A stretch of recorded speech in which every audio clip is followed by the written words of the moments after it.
मंजिलें क्या है, रास्ता क्या है, हौसला हो तो फासला क्या है। एक बार फिर से आप सभी का स्वागत है गुरुजी यूपी बोर्ड चैनल में। कक्षा 12 भौतिक विज्ञान का आज बहुत ही महत्वपूर्ण हेडिंग लेकर आए हैं।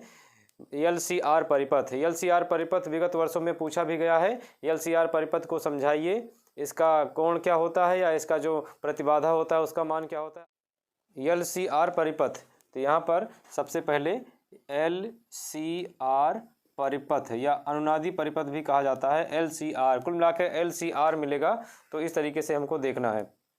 एलसीआर परिपथ श्रेणी क्रम में जोड़ा जाए तो सबसे पहले यहाँ पर क्या करते हैं, एक प्रत्यावर्ती स्रोत बनाते हैं जिसे हम एसी स्रोत कहते हैं। यहाँ पर एक प्रत्यावर्ती स्रोत बना दिया गया जिसकी वोल्टता V बराबर V0 साइन ओमेगा टी होती है। V बराबर V0 साइन ओमेगा टी, ये एसी स्रोत है ये, या प्रत्यावर्ती स्रोत भी कहा जाता है, अल्टरनेटिंग करंट इसको बोलते हैं। अब इसके बाद इसमें क्या है, एलसीआर, एल का मतलब होता है प्रेरकत्व, तो यहाँ पर ये इस तरीके से बना दिया गया, तो ये एल की यानी प्रेरकत्व बना दिया गया। अब इसके बाद यहाँ पर सी को बोलते हैं धारिता, तो यहाँ पर धारिता के लिए इस तरीके से लगा दिया गया, तो ये बन जाएगी धारिता। धारिता का प्रतीक ये होता है। और इसके बाद यहाँ से आगे चलेंगे तो इसको एक प्रतिरोध जोड़ दिया जाएगा, तो ये तीनों यल और ये सी और ये आर, ये यल है, ये सी है और ये आर है। यल सी आर परिपथ बनकर तैयार हो गया। अब यहाँ पर क्या करना है, जैसे एसी प्रत्यावर्ती स्रोत से वोल्टता प्रदान की जाती है, यहाँ पर एक टर्मिनल बना लेते हैं। ये टर्मिनेट पॉइंट हो गया। यहाँ से यहाँ तक का जो विभवांतर आएगा उसको VL नाम दिया गया है, और यहाँ से यहाँ तक जो भी आएगा वो VC विभवांतर होगा। और इसके बाद ये यहाँ से टर्मिनेट पॉइंट है, यहाँ से यहाँ तक आएंगे तो इसका जो विभवांतर आएगा उसको VR बोला जाएगा। तो इस तरीके से हम यहाँ पर देख रहे हैं LCR परिपथ बनकर तैयार हो गया। ये होता है LCR परिपथ का नामांकित चित्र होता है। ये परिपथ बनकर तैयार हो गया है। ये प्रत्यावर्ती स्रोत होता है, ये प्रेरकत्व है जिसे यल बोला गया है, ये धारिता है। ये दोनों लाइनें एक समान होनी चाहिए, ये विशेष ध्यान रहे। अगर छोटा बड़ा हो जाएगा तो ये सेल के रूप में हो जाएगा, बैटरी के रूप में, फिर छोटे वाले को माइनस कहा जाएगा और बड़े वाले को प्लस टर्मिनल कहा जाएगा। तो इसकी विशेष ध्यान रखिए कि जब कभी भी धारिता जोड़ी जाए तो दोनों लाइनें यहाँ पर बराबर होनी चाहिए। अब इसके बाद इसमें क्या करते हैं, दूसरे में ये आर लिखा, ये प्रतिरोध जोड़ दिया गया।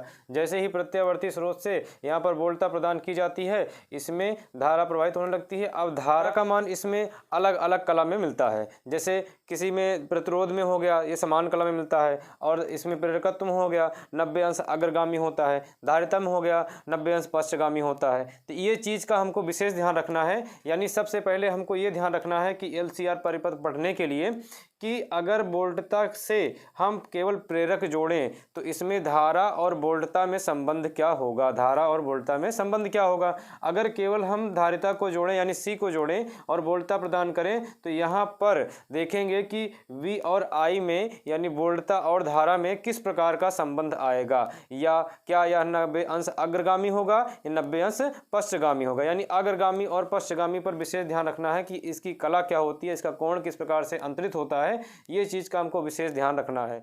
प्रतिरोध में क्या होता है, प्रतिरोध में जो विभवांतर होगा वो धारा से समान कला में होगा। अगर हम प्रेरकत्व की बात करें तो प्रेरकत्व का जो विभवांतर होगा ये धारा से 90 अंश अग्रगामी होगा। और अगर हम धारिता की बात करें, यानी सबकी अलग अलग जानकारी करिए फिर उसके बाद एकत्रित कर दिया जाएगा। और जब धारिता की बात आएगी तो धारिता में जो विभवांतर उत्पन्न होगा इस वोल्टता के कारण, धारिता का जो विभवांतर आएगा VC वो धारा I से 90 अंश पश्चगामी होगा। अब इसके ग्राफ की बात करते हैं कि इसका ग्राफ किस तरीके से बनेगा। आइए इसके ग्राफ के विषय में देख लेते हैं। तो यहाँ पर ग्राफ में सबसे पहले वोल्टता और धारा के मध्य ग्राफ को खींचना होता है। वोल्टता और धारा के मध्य ग्राफ को खींचना होता है तो इस तरीके से हम देखेंगे, ये यहाँ से 90 अंश प्लस में धनात्मक दिशा में है तो इसको हम 90 अंश अग्रगामी बोल सकते हैं। और ये 90 अंश ऋणात्मक दिशा में नीचे की ओर जाएंगे, ऋणात्मक दिशा में है तो ये 90 अंश पश्चगामी होगा ये। और पश्चगामी और अग्रगामी अभी बताया गया था VL अग्रगामी होता है, तो यहाँ से यहाँ तक का जो वोल्टता होगा वो VL के लिए होगा। और यहाँ से नीचे की ओर जाएंगे तो इसका जो वोल्टता VC होगा, इसकी जो वोल्टता VC होगी VC, उसको हम 90 अंश पश्चगामी नीचे की ओर खींच रहे हैं तो इसका मतलब VC विभवांतर के लिए खींच रहे हैं, ये 90 अंश पश्चगामी है। ऊपर की ओर खींच रहे हैं तो ये लाइन बताती है कि ये 90 अंश क्या है, अग्रगामी है। और इसके बाद यहाँ पर एक वोल्टता ले ली जाती है जिसको हम VR से व्यक्त करेंगे, तो बताएंगे यहाँ पर जो खींचा, यहाँ पर जो मान आएगा ग्राफ के लिए वो VR होगा, वो VR जो है वो समान कला में होगा। अब इसका सबका क्या करते हैं, एक परिणामी विभवांतर, इसका सबका एक परिणामी विभवांतर v ले लेते हैं, सबका परिणामी यहाँ पर एक परिणामी विभवांतर v कर देंगे। अब क्या करेंगे, इसको इस प्रकार से योग कर देंगे कि इसका मान क्या आता है। तो अगर हम vl और vc को इकट्ठा लिखना चाहें तो इसका जो मान होगा उसको लिखा जाएगा, vl प्लस में है और उतना ही मान 90 अंश ये आगे जा रहा है, 90 अंश ये पीछे जा रहा है, तो 90 अंश धनात्मक है तो प्लस vl और 90 अंश ऋणात्मक है तो माइनस vc कर दिया जाएगा। यानी कि इस लाइन का जो नाम होगा वो हो जाएगा VL माइनस VC। यानी एक तरीके से हम यहाँ पर चर्चा कर रहे हैं कि ये इसका क्या है, लंब है। अब ये परिणामी विभवांतर है, इसका नाम हो जाएगा कर्ण के रूप में, ये हो जाएगा V। तो इस तरीके से इसका नाम जो R रखा गया तो इसका नाम VR यहाँ पर कर दिया जाएगा, ये VR, और यहाँ पर धारा के पाठ्यांक को पढ़ लिया जाएगा तो ये धारा के रूप में आ जाएगा। अब यहाँ पर क्या करते हैं, वी आर की वोल्टता यहाँ पर लिख करके आई धारा, ये आई हो गया, ये आई और वी देख रहे हैं एक ही लाइन में है तो इसका मतलब ये समान कला में है। ये धारा आई हो गई, ये 90 अंश आगे हो गया, तो धारा जो है ये देखिए जो विभवांतर है ये धारा से 90 अंश अग्रगामी है। ये देखिए यहाँ पर धारा, यहाँ पर विभवांतर है तो यहाँ पर धारिता का विभवांतर है, नीचे की ओर जाने का मतलब 90 अंश पीछे है। तो यहाँ पर बताएंगे जो ये विभवांतर है धारा से 90 अंश पीछे है, तो धारिता के लिए नीचे की ओर हो गया और प्रेरकत्व के लिए ऊपर की ओर यानी अग्रगामी कहा जाएगा। और वोल्टता और इसमें देखेंगे प्रतिरोध में वही जगह पर वी आर वही जगह पर आई मिल गया, तो इसका मतलब है कि वोल्टता प्रतिरोध की जो विभवांतर है और इसका जो धारा का मान है वो समान कला में है। तो इस तरीके से सबसे ज़्यादा ज़रूरी है कि चित्र में कहा क्या जा रहा है। तो मैंने चित्र को अच्छी तरीके से समझा दिया कि ये एक प्रत्यावर्ती स्रोत है जिसे हम एसी स्रोत बोलते हैं, अल्टरनेटिंग करंट बोलते हैं, जिसको हम प्रत्यावर्ती धारा भी बोलते हैं। इसके बाद हेडिंग है LCR परिपथ को समझाइए। तो LCR परिपथ में L लगा दिया गया जो कि इस तरीके से होता है, C लगा दिया गया जो कि ये दो पट्टिका समान होती है, और इसके बाद यहाँ पर R लगा दिया गया जिससे प्रतिरोध होता है। और इसके बाद इसकी सभी कंडीशन को बता दिया गया कि L में विभवांतर से धारा में क्या संबंध है और C में विभवांतर से धारा में क्या संबंध है और R में विभवांतर R में धारा का विभवांतर से क्या संबंध है। तो इस तरीके से इतना लिखना भी है कि इसमें जितना इस चित्र में समझा दिए इसी चित्र को देखकर लिखना भी है, क्योंकि याद करने से फिजिक्स समझ में नहीं आती है। अगर हम समझ लेते हैं कि ये चित्र कह क्या रहा है, हेडिंग कह क्या रही है, उसका उद्देश्य क्या है, तो हमको आसानी से हेडिंग और चित्र, अगर हेडिंग देख करके चित्र दिमाग में आ जाए कि इसका चित्र ऐसे होता है, तो चित्र को देख करके ही हम उसका पूरा डेरिवेशन आसानी से लिख सकते हैं। तो आइए देखते हैं इस चित्र को देख करके हम इसका जो लिखना है किस प्रकार से कॉपी में लिखना है, या प्रश्न जो दिया गया LCR परिपथ इसका उत्तर हम किस प्रकार से लिखेंगे। आपने जितने भी YouTube चैनल देखे होंगे उसमें देखा होगा कि पहले से हेडिंग लिख लेंगे, चित्र बना देंगे, कंडीशन भी लिख लेंगे, उसके बाद समझा दिए बस हो गया। ऐसा नहीं है, हम यहाँ पर देख रहे हैं कि यहाँ पर LCR परिपथ आपके सामने चित्र भी बनाया गया। अब इसी चित्र को देख करके हम लिख रहे हैं, उसी तरह आपको भी लिखना है क्योंकि इसी चित्र में सभी चीज़ों का समावेश है। तो यहाँ पर देखते हैं कि इस चित्र के माध्यम से हम क्या लिखें। तो इसमें लिखेंगे माना, इसके लिए पहले क्या लिखेंगे, माना इसका नाम प्रत्यावर्ती धारा परिपथ है, माना प्रत्यावर्ती धारा परिपथ में, माना प्रत्यावर्ती धारा परिपथ में सबसे पहले क्या जुड़ा है, प्रेरकत्व।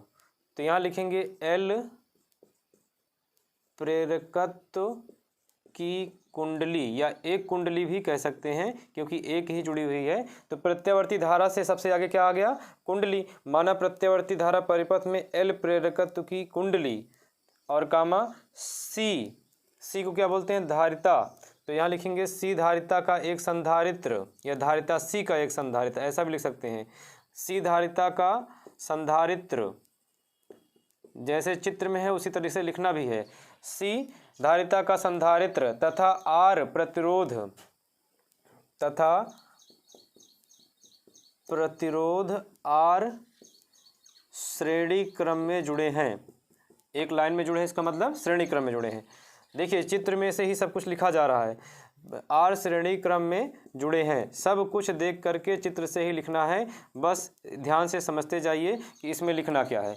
अब मैंने इसके पहले जब चित्र को समझाया था तो चित्र में कहा था कि इसकी कंडीशन अग्रगामी पश्चगामी क्या है, इसकी कंडीशन, और यहाँ पर प्रतिरोध की कंडीशन क्या है। तो यहाँ पर लिखेंगे जब हम प्रत्यावर्ती धारा परिपथ से धारा को प्रवाहित करते हैं तो सबसे पहले प्रतिरोध में, प्रेरकत्व में, धारिता में इसका क्या प्रभाव पड़ता है उसी को लिखना है। तो हम कह रहे हैं कि कोई एक ऐसा समय है जिसमें लिखेंगे माना किसी क्षण या किसी क्षण किसी क्षण प्रतिरोध, किसी क्षण प्रतिरोध का विभवांतर, जिसको हम वी आर बोलेंगे, इसका विभवांतर वी आर, सी का विभवांतर वी सी, प्रेरक का विभवांतर वी एल। तो यहाँ पर लिखा गया कि किसी क्षण प्रतिरोध आर का विभवांतर, प्रतिरोध आर का विभवांतर, सब कुछ इसी में, इसी चित्र में लिखा है, प्रतिरोध आर का विभवांतर।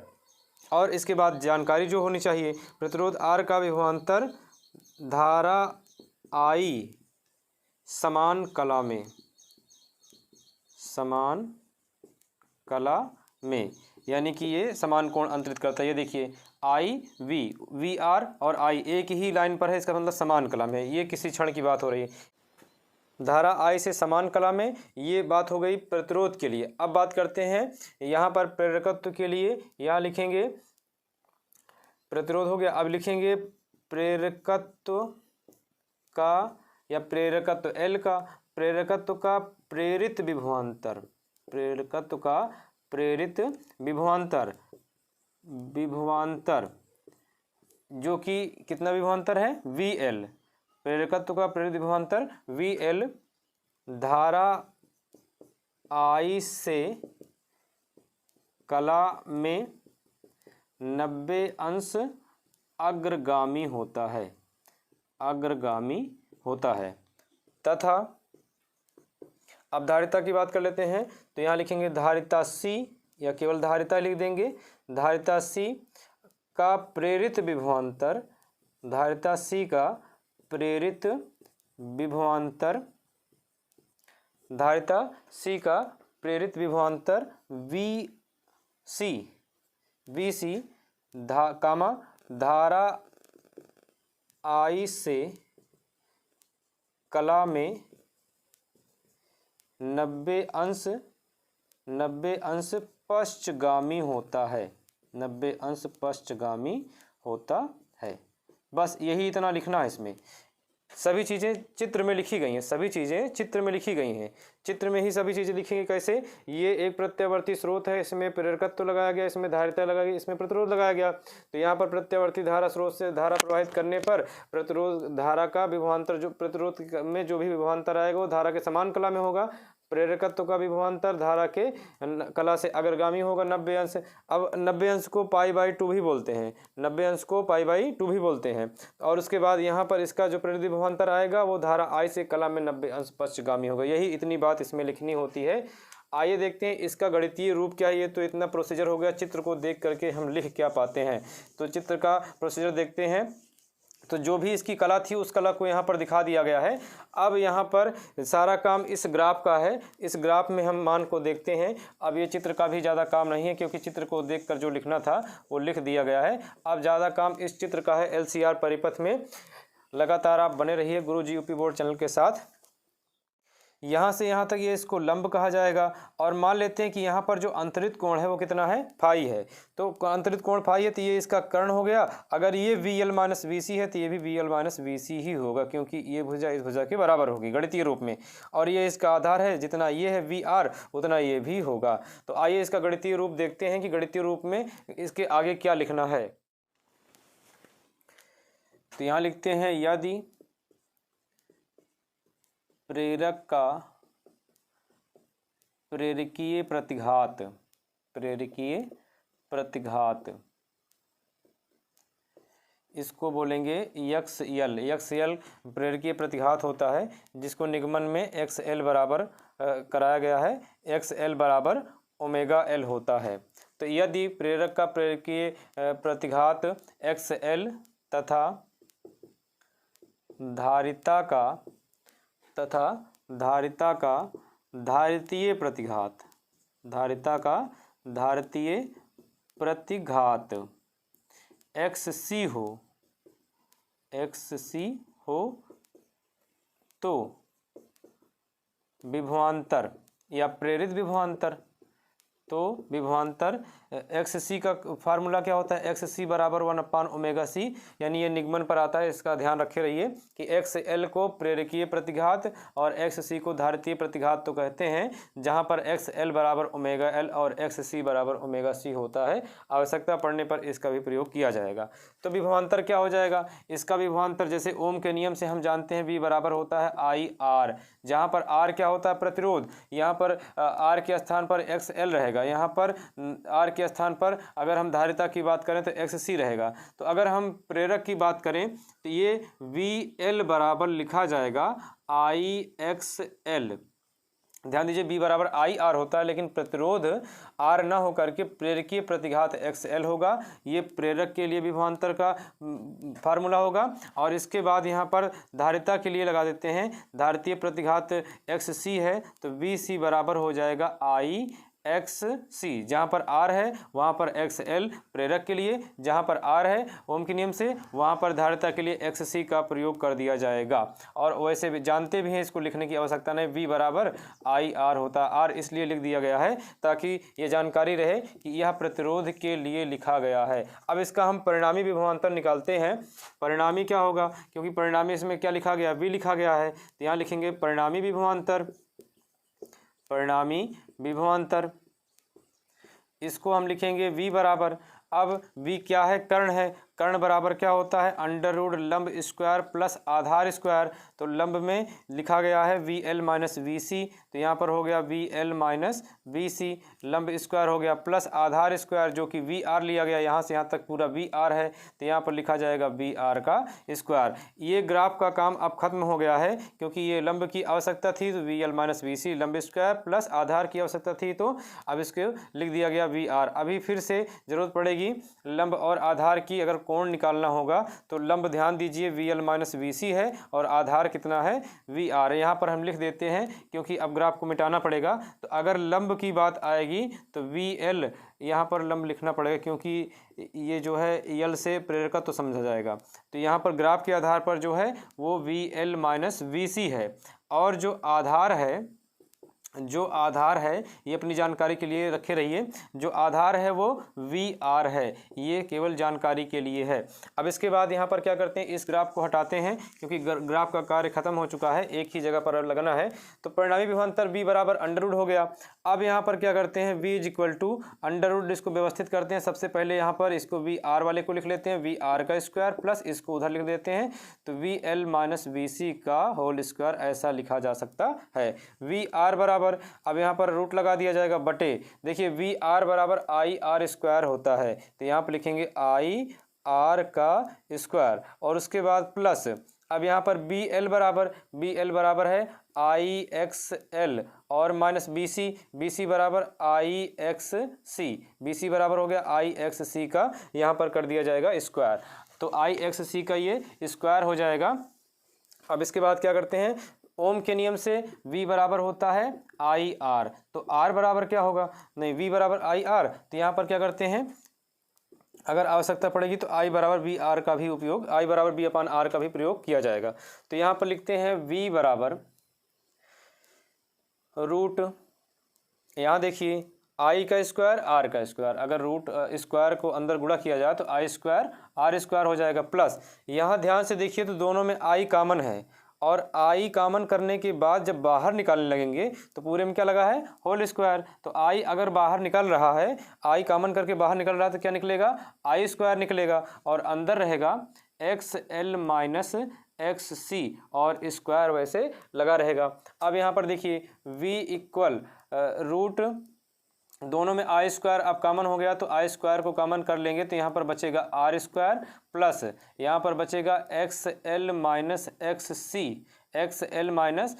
सी का स्क्वायर। आई स्क्वायर रूट के बाहर आएगा तो आई बन जाएगा, तो v और रूट के बाहर इसको निकाल लिए तो आई हो गया। ये पूरा रूट के बाहर नहीं निकल सकता है क्योंकि यहाँ पर अभी पूरे का होल स्क्वायर नहीं है, तो आई स्क्वायर बाहर निकल कर आई हो गया। अब इसके बाद यहाँ पर बच रहा है R square plus X L minus X C का होल स्क्वायर, आर स्क्वायर और उसके बाद plus X L minus X C का होल स्क्वायर बच रहा है।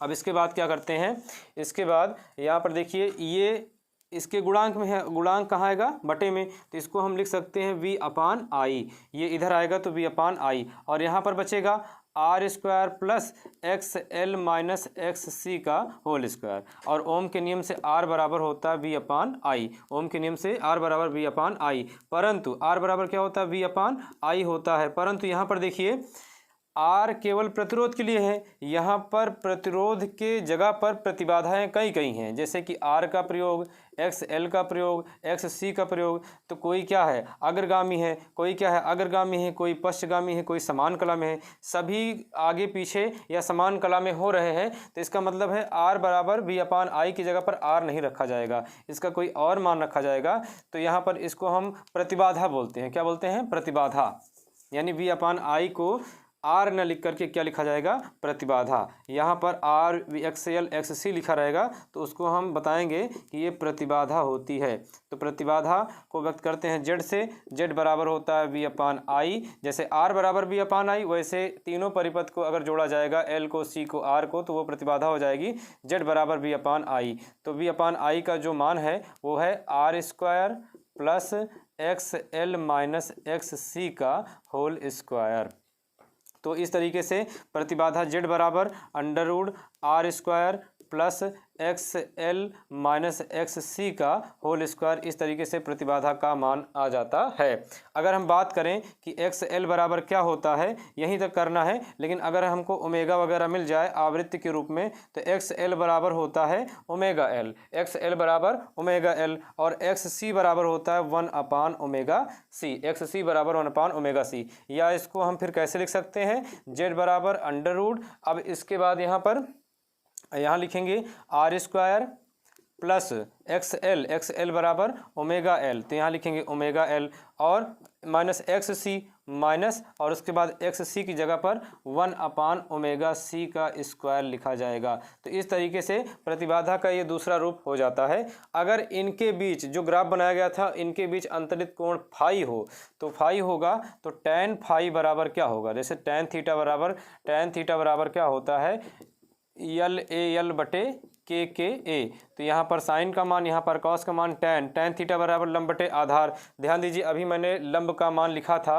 वी एल माइनस वी सी, और बटे आधार में वी आर, तो यहाँ पर लिखा जाएगा टैन फाई बराबर V L minus V C upon V R, हो ही गया है, तो वी एल को लिख सकते हैं क्या, I X L, minus B C को लिख सकते हैं आई एक्स सी, और अपान वी आर को लिख सकते हैं आई आर, तो टैन फाई बराबर आई कामन कर लेंगे ऊपर, तो बचेगा एक्स एल माइनस एक्स सी और अपान आई आर। अब ये आई से ये आई कट जाएगा, और आई से आई कटने के बाद जो बचेगा वो टैन फाई का मान होगा, तो tan phi is equal to यहाँ पर X L minus X C upon R लिखा जाएगा, या और अलग आ सकता है, तो एक्स एल का मान ओमेगा एल, एक्स सी का मान 1 अपान ओमेगा सी रख करके थोड़ा एक लाइन और बढ़ा दिया जाएगा, लेकिन इतना ही लिखना पर्याप्त है। तो इस तरीके से एल सी आर परिपथ का सबसे सरल तरीका यही होगा कि एल को पहचाने, सी को पहचाने, आर को पहचाने, एल का प्रेरित विभवांतर धारा आई से कला में 90 अंश अग्रगामी होता है, और सी का प्रेरित विभवांतर धारा आई से कला में 90 अंश पश्चगामी होता है। और प्रतिरोध की अगर बात करें तो प्रतिरोध की ये 10th से ही बात होने लगती है, प्रतिरोध धारा का समान अनुपात होता है, बी प्रोपोर्शनल आई होता है, तो प्रतिरोध का जो विभव होगा वो धारा आई से समान कला में होगा। तो इस तरीके से इसका वीडियो लेक्चर समाप्त होता है। अगर वीडियो अच्छा लगा हो तो ज़्यादा से ज़्यादा लोगों में शेयर करें ताकि यह वीडियो सभी लोगों तक पहुँचे। धन्यवाद।